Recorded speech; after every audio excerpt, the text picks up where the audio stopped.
8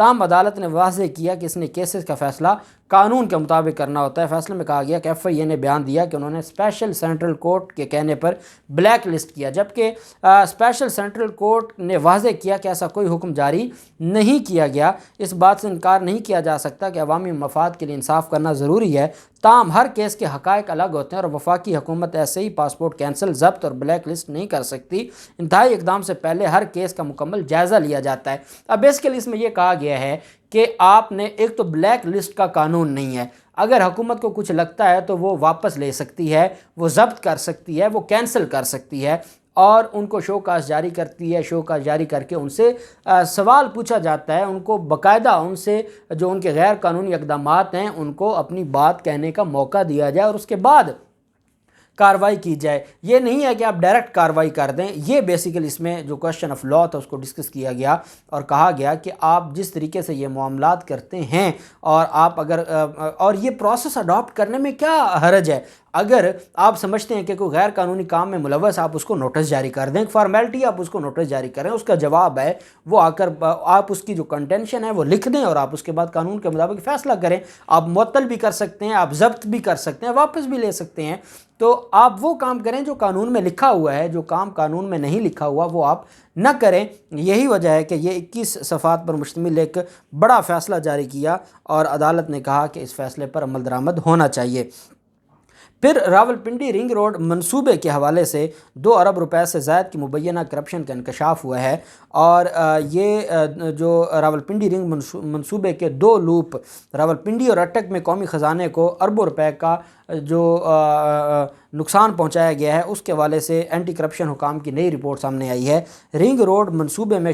جو اٹک ring road منصوبے میں شامل ہی نہیں تھا، لیکن پھر بھی سابق کمشنر محمد محمود نے member planning and development doctor Farrukh Naveed سے مل کر زمین حاصل کرنے کے لیے یہ پرائیویٹ کمپنیوں کو 2 ارب 3 کروڑ روپے دے دیے۔ اینٹی کرپشن حکام کے مطابق سابق commissioner Muhammad Mahmood, project director Wasim Tabish اور ڈپٹی ڈائریکٹر عبداللہ گرفتار ہوئے، جن کی بعد میں ضمانت ہو گئی۔ ایک ملزم عبداللہ بیرون ملک فرار ہے، جبکہ member planning and development doctor Farrukh Naveed کے خلاف محکمانہ کارروائی کے لیے چیف سیکرٹری کو خط لکھا جا چکا ہے۔ ڈی جی اینٹی کرپشن گوہر نفیس کے حوالے سے کہنا ہے کہ ملزمان نے 2020 میں راولپنڈی اور اٹک میں رنگ روڈ کے لیے غیر قانونی طور پر زمین خریدی۔ 2021 میں مقدمہ درج ہوا، تینوں ملزمان کے خلاف تحقیقات مکمل کر کے چالان عدالت میں جمع کروا دیا گیا ہے اور ان کا یہ کہنا ہے کہ راولپنڈی رنگ روڈ منصوبے میں جو اٹک کو شامل کیا گیا تھا اس کا کہیں منصوبے میں ذکر نہیں تھا، لیکن انہوں نے صرف اٹک کو شامل کر کے غیر جو پرائیویٹ کمپنی ہیں ان کو 2 ارب 3 کروڑ روپے دے دیے۔ صرف اٹک کو منصوبے میں شامل کرنے پر پرائیویٹ کمپنیوں کو 2 ارب 3 کروڑ دیے گئے۔ باقی جو فراڈ ہے وہ الگ ہے، جس پر جو محکمہ اینٹی کرپشن ہے انہوں نے چلان سبمٹ کروا دیا اور ان کا یہ کہنا ہے کہ جو کیس ہے وہ عدالت میں پینڈنگ ہے اور عدالت میں قانون کے مطابق فیصلہ ہوگا۔ ہاں، لاہور ہائی کورٹ میں اس معاملے پر سوالات اٹھے تھے اور اینٹی کرپشن کا جو دائرہ اختیار ہے اس کے اوپر بھی سوالات اٹھے تھے، جب ضمانت منظور ہوئی تھی اس پر بھی سوالات اٹھے تھے، لیکن الٹیمیٹلی ان کے خلاف جو انویسٹیگیشن ہے وہ اپنی حد تک مکمل ہے اور جو فورم ہے اس کے اوپر اس کی کارروائی ہوگی۔ پھر معاملہ آ جاتا ہے نواز شریف کی جو میڈیکل رپورٹس شہباز شریف نے جمع کروائی تھی لاہور ہائی کورٹ میں، اور یہ ڈاکٹر فیاض شاول کی جو رپورٹ تھی ان کے حوالے سے اٹارنی جنرل صاحب نے صوبائی حکومت کو خط لکھا تھا اور کہا تھا کہ 9 جولائی 2021 تک جو 9-10 رپورٹیں میڈیکل رپورٹیں جمع کروائی گئی تھیں نواز شریف کی طرف سے بیرون ملک جب سے وہ گئے ہیں تب سے 2 جولائی 2021 تک اس کی تو آپ نے رپورٹ جمع کروا دی ہے، اور آپ نے کہا ہے کہ ان میں ایسی کوئی بات نہیں ہے کہ وہ کوئی مرنے کے قریب ہے یا اس کی کوئی گارنٹی چاہیے، ایسی کوئی بات نہیں ہے۔ جو نئی رپورٹ شہباز شریف کو خط لکھا اور اس خط کے بعد شہباز شریف کو کہا گیا تھا کہ 10 دن کے اندر اندر آپ جمع کروائیں، شہباز شریف نے وہ جمع کروائی۔ جو ڈاکٹر فیاض کی رپورٹ ہے اس پر اٹارنی جنرل صاحب نے خط لکھا تھا صوبائی حکومت کو کہ اس کا بھی آپ جائزہ لے کر مجھے رپورٹ دیں، تاکہ پھر ہم اس فائنل رپورٹ کو مد نظر رکھتے ہوئے پھر ہم ڈائریکٹ ہائی کورٹ میں جائیں۔ اس پر جو میڈیکل بورڈ ہیں انہوں نے نواز شریف کی تازہ رپورٹس کو بھی ناکافی قرار دے دیا ہے۔ سینئر ڈاکٹروں نے 9 رکنی بورڈ نے سابق وزیر اعظم نواز شریف کی صحت سے متعلق ڈاکٹر فیاض شاول کی رپورٹ کو نامکمل قرار دے دیا ہے۔ اے جی آفس، اٹارنی جنرل آفس کے خط کے بعد میڈیکل بورڈ نے نواز شریف کی تازہ جو رپورٹس ہیں اس سے متعلق محکمہ صحت کو اپنی جو رپورٹ اور رائے ہے اس کے حوالے سے آگاہ کر دیا ہے۔ ذرائع کے مطابق بورڈ نے کہا کہ دیگر طبی رپورٹ محض ایک ڈاکٹر کی رائے ہے جس کے ساتھ لیب رپورٹ منسلک نہیں کی گئی۔ بورڈ کو مریض کی طبی صورتحال سے متعلق مستند لیب یا ادارے کی رپورٹ نہیں ملی۔ یہ صرف ایک ڈاکٹر کی اوپینین ہے اور یہ کسی بھی اتھارٹی، کسی بھی ہاسپٹل، کسی بھی مستند جو لیب ہے اس کی رپورٹ نہیں ہے۔ اس وجہ سے اس سے کوئی پتہ نہیں چلتا اور اس کی کوئی قانونی حیثیت نہیں ہے۔ اب یہ میں نہیں کہہ رہا، یہ 9 رکنی سینئر ڈاکٹرز کا بورڈ ہے، یہ پنجاب حکومت کا وہ ڈاکٹرز ہیں جنہوں نے نواز شریف کو بھجوانے میں تو اپنا کردار ادا کیا تھا۔ اب ان کو پتہ ہے کہ وہ واپس تو آنے والے ہیں نہیں، اس وجہ سے اب واقعی قانون کے مطابق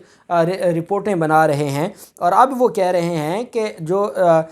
یہ رپورٹ دی گئی ہے لاہور ہائی کورٹ میں، یہ محض ایک ڈاکٹر کی رائے ہے جس کے ساتھ لیب رپورٹ منسلک نہیں کی گئی۔ بورڈ کو مریض کی میڈیکل صورتحال سے متعلق مستند رپورٹ لیب یا ادارے کی رپورٹ چاہیے جو نہیں دی گئی، جس سے یہ واضح ہوتا ہے کہ یہ جو رپورٹ ہے یہ ناکافی ہے اور اس کی کوئی قانونی اہمیت نہیں ہے، اور اس بنیاد پر یہ نہیں کہا جا سکتا کہ نواز شریف کا بیرون ملک رہنا ضروری ہے۔ اور ان ساری چیزوں سے، ان ساری میڈیکل رپورٹ سے یہ بات واضح ہو گئی کہ اب لاہور ہائی کورٹ میں اٹارنی جنرل صاحب جو درخواست دائر کرنے جا رہے ہیں اس میں کیس کلیئر ہو گیا ہے کہ میڈیکلی وہ فٹ ہیں، وہ بدنیتی کی وجہ سے نہیں آ رہے ہیں، اور بدنیتی کے ایلیمنٹ کے حوالے سے شہباز شریف کے خلاف کارروائی ہو سکتی ہے۔ امید کی جا رہی ہے کہ اگلے ہفتے میں یہ درخواست دائر کی جائے گی۔ جو بھی تفصیلات ہوں گی آپ کے ساتھ شیئر کریں گے۔ اللہ پاک پاکستان کا مناصر ہو۔ بہت شکریہ۔ اللہ حافظ۔ پاکستان زندہ باد۔